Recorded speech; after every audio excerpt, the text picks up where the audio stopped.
दोस्तों कुछ दिन पहले कराची के इलाके डिफेंस फेज 6 में एक वाकया पेश आया। ये वाकया हर उस लड़की के लिए इम्पोर्टेंट है जो ऑनलाइन टैक्सी इस्तेमाल करती हैं और हर उस आदमी के लिए जो अपनी फैमिली की हिफाजत चाहते हैं। दोस्तों एक लड़की जो कि एक स्टूडेंट थी और एक ऑफिस में इंटर्नशिप कर रही थी। वो लड़की अपने ऑफिस से शाम के करीब 6:30 बजे छुट्टी करती है और घर जाने के लिए एक ऑनलाइन टैक्सी बुक करती है। थोड़ी ही देर में पिकअप लोकेशन पर टैक्सी पहुंच जाती है और वो लड़की टैक्सी में बैठ जाती है। शुरू में तो सब कुछ नॉर्मल था, लेकिन कुछ ही देर में ड्राइवर का रवैया अजीब और गलत होना शुरू हो जाता है। लड़की के मुताबिक कि उस ड्राइवर ने लड़की को हैरेसमेंट करने की कोशिश की, उसके साथ बदतमीजी की और जबानी तौर पर उस लड़की से अनकंफर्टेबल बातें करना शुरू की। आप खुद इस लड़की की जबानी सुन सकते हैं। 6:30 बजे का टाइम था। मैंने जैसे इनड्राइव बुक की और मैं उसमें बैठी, उन्होंने पहले मुझसे सवाल किए, ऐसे ही नॉर्मली बात की, लेकिन फिर उनकी बातें जो है वो थोड़ी बदतमीज़ी पर आ गए। उनकी बातें थोड़ी अनअप्रोप्रिएट थी। उन्होंने मुझसे काफ़ी बार मेरा नंबर मांगा, जो कि मैंने उनको नहीं दिया, लेकिन वो बार बार मुझे फ़ोर्स कर रहे थे कि आप मुझे अपना नंबर दे दें, आप मुझे कॉन्टैक्ट कर दें, अगर आपको कभी कोई मुझसे काम हो मैं हाजिर हूँगा और मैं ऐसी सर्विसेज देता रहता हूँ। उन्होंने बहुत काफ़ी फिर आगे बदतमीज़ी की कि आपको मैं सर्विसेज दूंगा, मैं आपको फ्री में सर्विसेज दूंगा, लेकिन आपको मेरे लिए भी कुछ करना होगा। उन्होंने ऐसी बातें की। उसके बाद वो मुझे शीशे में देखते रहे काफ़ी हद तक। फिर उन्होंने मुझे ये भी कहा कि आप मुझे नज़र नहीं आ रही हैं, आप बीच में आकर बैठें। फिर मैंने नोटिस किया कि उन्होंने इनड्राइव ऐप पर जो है स्टार्ट नहीं की थी राइड। उन्होंने ये राइड स्टार्ट नहीं की थी, जिस पर मैंने उनको बोला कि आपने राइड क्यों नहीं स्टार्ट की, क्योंकि जब आप राइड स्टार्ट करते हो तो वो ऐप को पूरी इन्फॉर्मेशन जाती है। उन्होंने राइड स्टार्ट नहीं की थी, जिस पर उन्होंने कहा कि ओह सॉरी मैं भूल गया। लेकिन मैंने उनको जब बोला कि आप राइड स्टार्ट करें, उन्होंने राइड स्टार्ट नहीं की। फिर मैंने नोटिस किया उन्होंने अपना रूट भी चेंज किया, उन्होंने अपना रास्ता चेंज किया। जहाँ से मैं यूजुअली आती हूँ वो रास्ता नहीं था। जब मैंने नोटिस किया वहाँ पे थोड़ी सी ट्रैफिक हुई और गाड़ी थोड़ी स्लो हुई, जिसके बाद मैंने गाड़ी अनलॉक की। उसके बाद उन्होंने जो है मुझे मुड़ के बिल्कुल देखा, वो बिल्कुल मेरे फेस पर आ गए और मतलब उन्होंने ज़ोर से बोला कि आपने गाड़ी क्यों खोली है। जिसके बाद मैंने डायरेक्ट गाड़ी से जंप मार दिया और वो मुझे देख रहे थे, क्योंकि वहाँ पे काफ़ी गाड़ियाँ थी, तो खैर वो मेरे पीछे नहीं आ पाए और मैं भागकर जो है फुटपाथ तक गई। उसके बाद मैंने नोटिस किया कि डिस्टेंस से एक जो है पुलिस मोबाइल आ रही थी और जैसे आगे सिग्नल बंद हुआ तो ट्रैफिक वो जो मोबाइल है पुलिस की वो वहाँ पर रुक गई। जब मैं उनके पास फिर भाग कर गई, मैंने उनको सब बताया और फिर पुलिस मेरे साथ गई और फिर हमने सिग्नल पर ही उस ड्राइवर को पकड़ा। उसके बाद जो है हम थाने गए।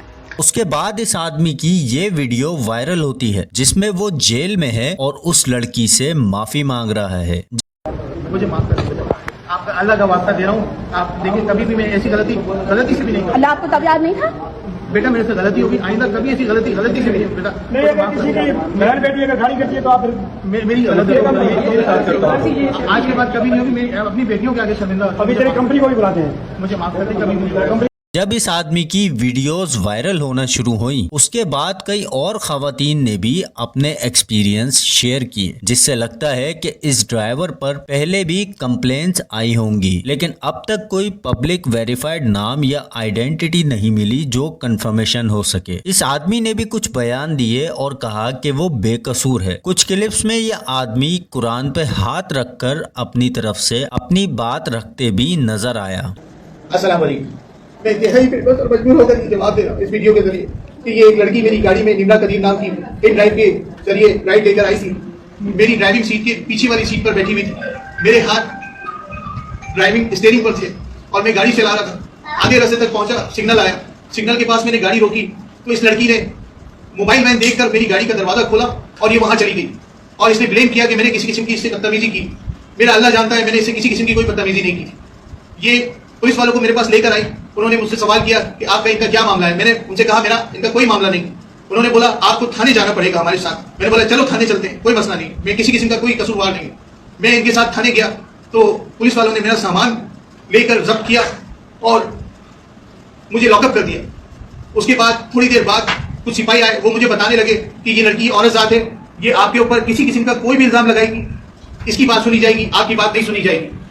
आपको अगर जान छुड़ानी है, इस मामले से जान बचानी है, तो आप हाथ जोड़ के माफी मांग लें तो आपकी जान छूट सकती है। लेकिन लीगल तौर पर ये सब सबूत तब मजबूत होंगे जब पुलिस इन्वेस्टिगेशन और कंपनी रिकॉर्ड्स क्लियर हों। ये केस हमें कुछ इम्पोर्टेंट बातें सिखाता है। अक्सर ऐसे वाकयात सोशल मीडिया पर वायरल हो जाते हैं लेकिन प्रॉपर फॉलो अप नजर नहीं आता। कुछ लोग ऑफलाइन राइड चूज करते हैं क्योंकि वो पैसेंजर को सस्ती पड़ती है, मगर वो पैसेंजर के लिए ज्यादा खतरनाक भी हो सकती है, क्योंकि जब ड्राइवर ऑफलाइन होता है तो उसकी टैक्सी का उस टैक्सी सर्विस पर कोई ऑफिशियल रिकॉर्ड शो नहीं हो रहा होता। ऑनलाइन कंपनीज का वेरिफिकेशन सिस्टम और कंप्लेन रेजुलेशन हर वक्त मुकम्मल तौर पर इन्फोर्स नहीं होता, जिससे ड्राइवर के अगेंस्ट एक्शन मुश्किल हो जाता है। अब ऐसे में हमें क्या करना चाहिए, खास तौर पर लड़कियों को? पहली बात तो ये कि राइड कंफर्म होते ही ड्राइवर का नाम, कार नंबर और ETA अपने किसी क्लोज फ्रेंड या घर वालों को जरूर शेयर करते हैं। दूसरी बात ये कि अपनी लाइव लोकेशन शेयर करने का ऑप्शन ऑन रखें। और तीसरी बात, अगर जर्नी में कुछ गलत हो रहा हो और वीडियो या ऑडियो रिकॉर्ड करना मुमकिन हो तो सीक्रेटली रिकॉर्ड करें, लेकिन अपनी सेफ्टी पर कॉम्प्रोमाइज ना करें। अपनी सेफ्टी के लिए थोड़ा पैसा एक्स्ट्रा खर्च करके वेरीफाइड और रिप्यूटेड सर्विस चूज करना बेटर होता है। जो भी एविडेंस हो, video, audio, screenshots, book record, उसे पुलिस को और टैक्सी कंपनी को फौरन सबमिट करें। अगर कंपनी का रिस्पॉन्स ना मिले तो साइबर क्राइम हेल्पलाइन या कस्टमर प्रोटेक्शन और लोकल पुलिस से कंप्लेन फाइल करें। कई लोग 150 रुपए बचाने के चक्कर में ऑफलाइन और अनरजिस्टर्ड राइड ले लेते हैं। ये रिस्क सिर्फ पैसे से ज्यादा बड़ा हो सकता है, क्योंकि अगर राइड अनरजिस्टर्ड हुई तो कंपनी के पास कोई डिजिटल रिकॉर्ड नहीं होता और ना ही ड्राइवर का आइडेंटिटी ट्रेस आसानी से होता है। इसलिए पैसा बचाना समझदारी है, मगर अपनी हिफाजत सबसे ज्यादा अहम है। अगर आपने कभी ऐसा एक्सपीरियंस फेस किया हो तो कहानी जरूर शेयर करें ताकि हम अवेयरनेस बढ़ा सकें। आपकी हिफाजत आपकी जिम्मेदारी भी है। ऑनलाइन सर्विसेज ने हमारी जिंदगी बहुत आसान कर दी है, मगर छोटी छोटी एहतियात से हम खुद को सेफ रख सकते हैं। वीडियो पसंद आई हो तो लाइक करें, चैनल को जरूर सब्सक्राइब करें।